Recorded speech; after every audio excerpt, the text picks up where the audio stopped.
ठीक है भैया चलिए। रुको भाई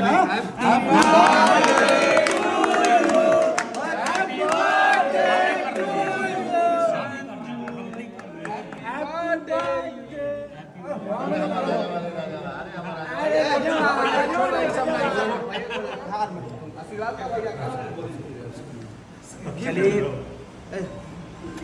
मेरा हनुमान है हमेशा 24 घंटा कहीं ना कहीं मेरे लिए हमेशा मैं सो भी जाऊं तो ये जगह रहता है हमेशा मेरा ख्याल रखना मेरे लिए कि भैया को कोई तकलीफ़ ना हो। और मेरा प्यारा बच्चा तो नहीं बोल सकता, प्यारा भाई है मेरा ये।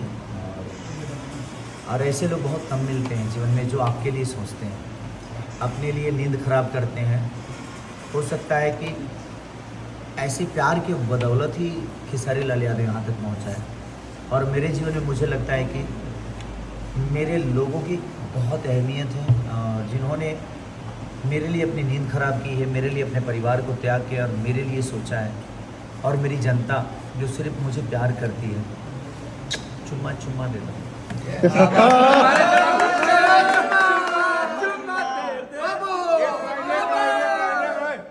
एक लाइन कि चुम्मा चुम्मा दे दे, चुम्मा दे दे चुम्मा। चलो शटर उठाओ। Happy birthday to Sanju. Happy birthday